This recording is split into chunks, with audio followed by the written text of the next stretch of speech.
ರೋಗಿಗಳ ಪ್ರಾಣದ ಜೊತೆ ಚೆಲ್ಲಾಟವಾಡ್ತಾ ಇದೆಯಾ ಮಿಮ್ಸ್ ಆಸ್ಪತ್ರೆ ಅನ್ನುವಂಥ ಪ್ರಶ್ನೆ ಸಹಜವಾಗಿಯೇ ರೈಸ್ ಆಗ್ತಾ ಇದೆ. ಕಾರಣ ಖಾಸಗಿ ಆಸ್ಪತ್ರೆಗಳ ಲಾಭಿಗೆ ಮಿಮ್ಸ್ ಆಡಳಿತ ಮಂಡಳಿ ಮಣಿದಂತೆ ಕಾಣಿಸ್ತಾ ಇದೆ. ಕೋಟಿ ಕೋಟಿ ಖರ್ಚು ಮಾಡಿ ಐಸಿಯು ಘಟಕವನ್ನ ನಿರ್ಮಾಣ ಮಾಡಲಾಗಿತ್ತು. ಬಟ್ ಈಗ ಅದೇ ಐಸಿಯು ಘಟಕಕ್ಕೆ ಬೀಗ ಜಡಿಯಲಾಗಿದೆ.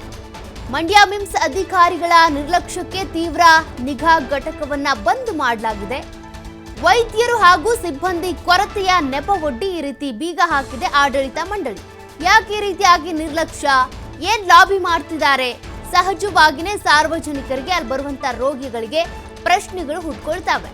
ಮಂಡ್ಯ ಮಿಮ್ಸ್ ಆಡಳಿತ ಮಂಡಳಿ ವಿರುದ್ಧ ಸಾರ್ವಜನಿಕರು ಆಕ್ರೋಶ ಹೊರಹಾಕ್ತಿದ್ದಾರೆ. ಹೊಂಬಾಳೆ ಗ್ರೂಪ್ಸ್ ನಿರ್ಮಿಸಿಕೊಟ್ಟಿದ್ದಂತ ಐಸಿಯು ಘಟಕ ಆಗಿದ್ದು 1.5 ಕೋಟಿ ವೆಚ್ಚದಲ್ಲಿ 2 ಐಸಿಯು ನಿರ್ಮಾಣ ಮಾಡಿಕೊಟ್ಟಿದ್ರು ವಿಜಯ್ ಕಿರಗಂದೂರು. ಬಟ್ ಐಸಿಯುಗೆ ಈಗ ಬೀಗ ಜಡಿದಿದ್ದಾರೆ ಆಡಳಿತ ಸಿಬ್ಬಂದಿ. ವೈದ್ಯರು ಇಲ್ಲ, ಸಿಬ್ಬಂದಿ ಇಲ್ಲ ಅಂತ ನೆಪ ಹೇಳಿಕೊಂಡು ಐಸಿಯು ಘಟಕವನ್ನ ಬಂದ್ ಮಾಡಿದ್ದಾರೆ. ವೆಂಟಿಲೇಟರ್ ಸಹಿತ ತೀವ್ರ ನಿಗಾ ಘಟಕಕ್ಕೆ ಈಗ ಬೀಗ ಹಾಕಿದ್ದಾರೆ ಅಧಿಕಾರಿಗಳು. ಕ್ರಿಟಿಕಲ್ ಇರ್ಬೋದು, ಅದೇ ರೀತಿಯಾಗಿ ಉಸಿರಾಟದ ಸಮಸ್ಯೆ ಇರುವಂಥ ರೋಗಿಗಳು ಎಲ್ಲಿ ಹೋಗಬೇಕು ಅಂತ ಬಂದಾಗ ಖಾಸಗಿ ಆಸ್ಪತ್ರೆಗಳಿಗೆ ರೆಫರ್ ಮಾಡ್ತಾ ಇದ್ದಾರಂತೆ. ಇದೇ ಈಗ ಸಾಕಷ್ಟು ಅನುಮಾನಗಳಿಗೆ ಕಾರಣವಾಗ್ತಾ ಇದೆ.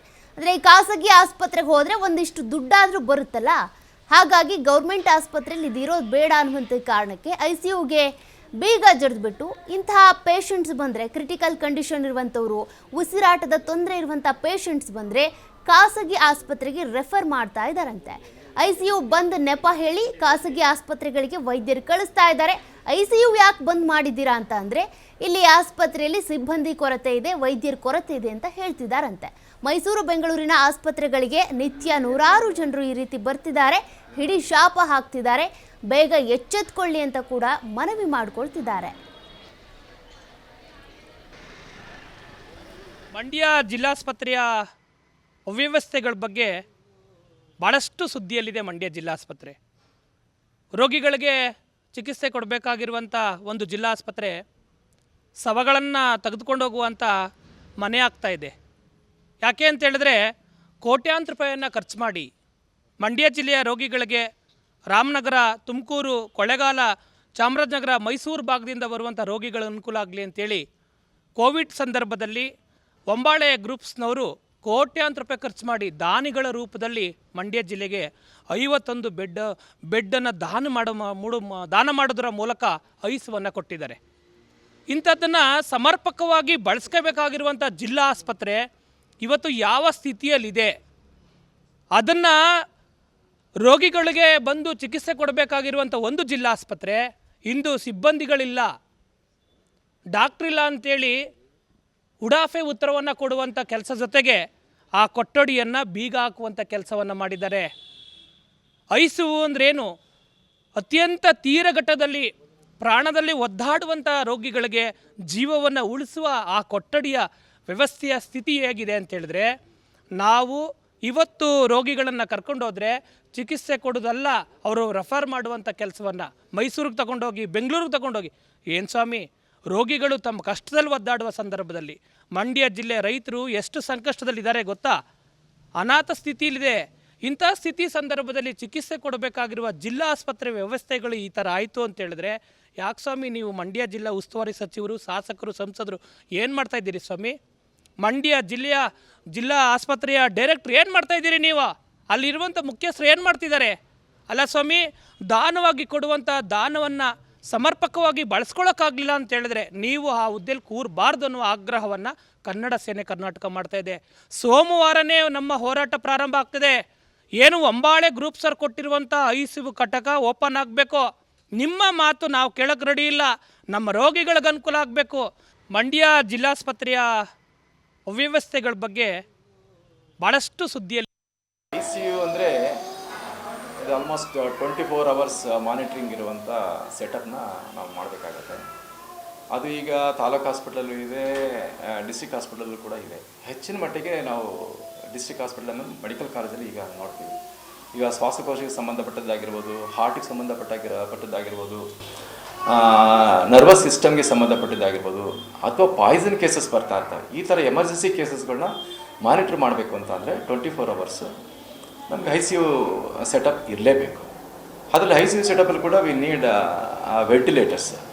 ಈ ವೆಂಟಿಲೇಟರ್ಸ್ ಇದ್ದ ತಕ್ಷಣ ನಾವೆಲ್ಲ ಮಾಡಬೇಕು ಅಂತೇನಿಲ್ಲ, ಅದಕ್ಕೆ ಎಕ್ಸ್ಪರ್ಟ್ ಟೀಮ್ ಇರಬೇಕು. ಟೀಮ್ ವರ್ಕ್ ಅದು.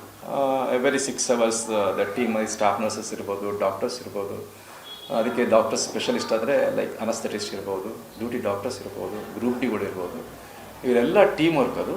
ಆ ICU ಸೆಟಪ್ ಅಂದರೆ ಆ ಥರದನ್ನ ಎಲ್ಲ ಮೆಡಿಕಲ್ ಕಾಲೇಜ್ಗಳಲ್ಲಿ ಮತ್ತು ಈವನ್ ಕೆಲವು ತಾಲೂಕು ಹಾಸ್ಪಿಟಲಲ್ಲಿ ಕೂಡ ನಾವು ಎಸ್ಪೆಷಲಿ ಕೋವಿಡ್ ಟೈಮಲ್ಲಂತೂ ಎಲ್ಲ ತಾಲೂಕು ಹಾಸ್ಪಿಟಲಲ್ಲಿ ICU ಸೆಟಪನ್ನು ನಾವು 5 ವೆಂಟಿಲೇಟರ್ಸ್ ವಿತ್ ಟೀಮ್ನ ನಾವು ಮಾಡಿದ್ವಿ.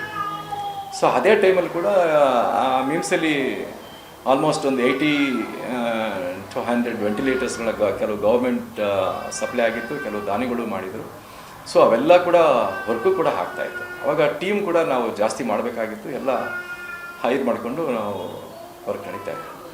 ಸೊ ಈಗ ಅದೇ ಸೆಟಪ್ನ ನಾವು ಕಂಟಿನ್ಯೂ ಮಾಡೋಕ್ಕಾಗದೇ ಇರ್ಬೋದು. ಬಟ್ ಈ ಜಿಲ್ಲಾ ಮಟ್ಟದಲ್ಲಿ ಏನೇನು ಅವಶ್ಯಕತೆ ಇದೆ, ಎಷ್ಟು ಬೆಡ್ಸ್, ಎಷ್ಟು ವೆಂಟಿಲೇಟರ್ಸ್ ಅವಶ್ಯಕತೆ ಅದು ಇದ್ದರೆ ರೆಫರ್ ಆಗುವಂಥದ್ದು ನಾವು ನೋಡ್ಬೋದು, ತಡಿಬೋದು.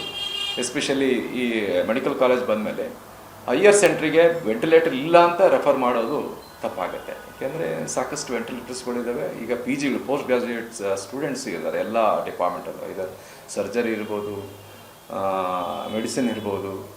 ಸೊ ಇದರಲ್ಲೆಲ್ಲ ಪೋಸ್ಟ್ ಗ್ರಾಜ್ಯುಯೇಟ್ಸ್ ಸೀನಿಯರ್ಸ್ ಇರೋದ್ರಿಂದ ಮತ್ತಷ್ಟು ಡೀಟೇಲ್ಸ್ ಕೊಡ್ತಾರೆ ಪ್ರತಿನಿಧಿ ಶಶಿಕುಮಾರ್ ಫೋನ್ ಸಂಪರ್ಕದಲ್ಲಿದ್ದಾರೆ. ಶಶಿಕುಮಾರ್, ಏನಿದು ಮಂಡ್ಯ ಮಿಮ್ಸ್ ಆಸ್ಪತ್ರೆಯ ಸ್ಥಿತಿಗತಿ ಅಂತ? ಕೆಲವರು ಹೇಳ್ತಾರೆ ಅಲ್ಲಿನ ಶವಗಳನ್ನ ಕದ್ದೊಯ್ತಿದ್ದಾರೆ ಅಂತ, ICU ಬಂದಾಗಿದೆ ಅಂತ. ICU ಇರೋದೇ ಪೇಷಂಟ್ಸ್ಗೋಸ್ಕರ, ತೀವ್ರ ಕ್ರಿಟಿಕಲ್ ಕಂಡೀಷನಲ್ಲಿ ಇರುವಂಥವರಿಗೆ ಟ್ರೀಟ್ಮೆಂಟ್ ಕೊಡೋದಕ್ಕೆ ಅಂತ. ಬಟ್ ಇವ್ರು ಬೀಗ ಜಡ್ದು ಏನು ಮಾಡ್ತಿದ್ದಾರೆ ಅಂತ? ಸೌಖ್ಯ, ಇದೇ ವಿಚಾರವಾಗಿ ಸಾಕಷ್ಟು ಆಕ್ರೋಶ ಕೂಡ ವ್ಯಕ್ತವಾಗ್ತಿರ್ತಕ್ಕಂಥದ್ದು. ಯಾಕಂತ ಹೇಳಿದ್ರೆ ಆಸ್ಪತ್ರೆಗಳು ಅಂದ್ರೆ ಏನು ಬರ್ತಕ್ಕಂಥ ರೋಗಿಗಳ ಪ್ರಾಣ ಉಳಿಸುವಂತ ನಿಟ್ಟಿನಲ್ಲಿ ಕರ್ತವ್ಯವನ್ನು ನಿರ್ವಹಿಸಬೇಕು. ಆದ್ರೆ ಇಲ್ಲಿನ ಅಧಿಕಾರಿಗಳು ಮತ್ತು ಏನು ಮಿಮ್ಸ್ ಆಡಳಿತ ಮಂಡಳಿಯ ಇಚ್ಛಾಶಕ್ತಿ ಕೊರತೆಯಿಂದಾಗಿ ಈ ರೀತಿ ICU ಘಟಕಕ್ಕೆ ಬೀಗ ಬಿದ್ದಿರ್ತಕ್ಕಂಥದ್ದು. ಅಂದ್ರೆ ಕಳೆದ ಕೊರೋನಾ ಸಂದರ್ಭದಲ್ಲಿ ಎಷ್ಟೆಲ್ಲ ಅನಾಹುತಗಳು ಸಂಭವಿಸಿದ್ವು, ಅಂದ್ರೆ ICU ವೆಂಟಿಲೇಟರ್ ಇಲ್ಲದಂತೆ ಎಷ್ಟು ಜನ ಪ್ರಾಣವನ್ನ ತೆತ್ತರು ಅನ್ನೋ ಸಾಕಷ್ಟು ನಿದರ್ಶನಗಳು ದೇಶದಲ್ಲಿ ಇರ್ತಕ್ಕಂಥದ್ದು. ಆದ್ರೆ ಇಂಥ ಸಂದರ್ಭದಲ್ಲಿ ಒಂದು ನೆರವಿಗೆ ಬಂದಂತವ್ರು ಅಂದ್ರೆ ನಿರ್ಮಾಪಕರಾಗಿರ್ತಕ್ಕಂಥ ವಿಜಯ್ ಕಿರ್ಗಂದೂರ್ ಅವರ ಸಂಸ್ಥೆ ಏನಿದೆ ಒಂಬಾಳೆ ಗ್ರೂಪ್ಸ್ ಅಂತ ಹೇಳಿ, ಅವರು ಸುಮಾರು 1.5 ಕೋಟಿ ವೆಚ್ಚದಲ್ಲಿ 2 ICU ವೆಂಟಿಲೇಟರ್ ಸಹಿತ 2 ICU ಘಟಕಗಳನ್ನ ಮಂಡ್ಯ ಮಿಮ್ಸ್ ಆಸ್ಪತ್ರೆಯಲ್ಲಿ ನಿರ್ಮಾಣವನ್ನ ಮಾಡಿಕೊಟ್ಟಿದ್ರು. ಆದ್ರೆ ಆ 2 ICU ಘಟಕಗಳಲ್ಲಿ ಒಂದಕ್ಕೆ ಇದೀಗ ಬೀಗವನ್ನ ಜಡ್ದಿರ್ತಕ್ಕಂಥದ್ದು. ಅಂದ್ರೆ ಸಿಬ್ಬಂದಿಯ ಕೊರತೆ ಅಂತೇಳಿ ಇಲ್ಲಿಯ ಮಿಮ್ಸ್ ಆಡಳಿತ ಮಂಡಳಿಯವರು ಹೇಳ್ತಾ ಇರ್ತಕ್ಕಂಥದ್ದು. ಅಂದ್ರೆ ಸಿಬ್ಬಂದಿ ಅಂದ್ರೆ ನರ್ಸ್ಗಳು ಅವಶ್ಯಕತೆ ಇದೆ, ಆದ್ರೆ ಆ ನರ್ಸ್ಗಳನ್ನ ಹೊರಗುತ್ತಿಗೆ ಆಧಾರದ ಮೇಲೆ ನೇಮಕ ಮಾಡ್ಕೊಳ್ಳಿಕ್ಕೆ ಆಯಾಯ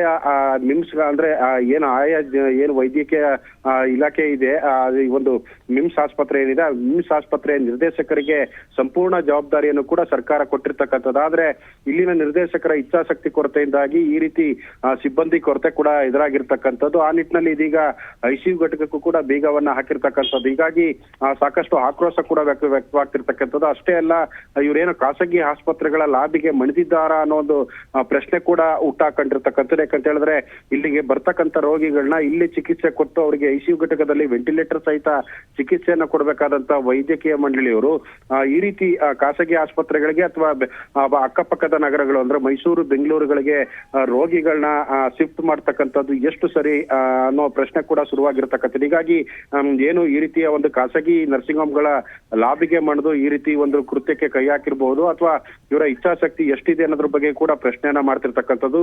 ಕೂಡಲೇ ಜನಪ್ರತಿನಿಧಿಗಳು ಮತ್ತೆ ಸಚಿವರು, ಸರ್ಕಾರ ಇತ್ತ ಚಿತ್ತವನ್ನ ಹರಿಸಬೇಕು. ಏನು ಇಲ್ಲಿ ಇರ್ತಕ್ಕಂಥ ಮಿಮ್ಸ್ ಆಸ್ಪತ್ರೆಗೆ ಅಗತ್ಯವಾಗಿರ್ತಕ್ಕಂಥ ICU ಘಟಕ ಏನು ಬಂದಾಗಿದೆ ಅದನ್ನ ಕೂಡಲೇ ತೆರವು ಮಾಡಬೇಕು ಅನ್ನೋ ಒಂದು ಆಗ್ರಹವನ್ನು ಕೂಡ ಮಾಡ್ತಿರ್ತಕ್ಕಂಥದ್ದು. ಇಲ್ಲವಾದ್ರೆ ಮುಂದಿನ ದಿನಗಳಲ್ಲಿ ಉಗ್ರವಾದಂತ ಹೋರಾಟವನ್ನು ಕೂಡ ಮಾಡ್ಬೇಕಾಗತ್ತೆ ಅನ್ನೋ ಎಚ್ಚರಿಕೆಯನ್ನು ಕೂಡ ಕೊಡ್ತಾ ಇರ್ತಕ್ಕಂಥದ್ದು. ಇದೇ ಮೊದಲೇನಲ್ಲ, ಇಂಥ ಘಟನೆಗಳು ಆಗಿಂದಾಗೆ ಈ ಮಿಮ್ಸ್ ಆಸ್ಪತ್ರೆಯಲ್ಲಿ ನಡೀತಾ ಇರ್ತಕ್ಕಂಥದ್ದು.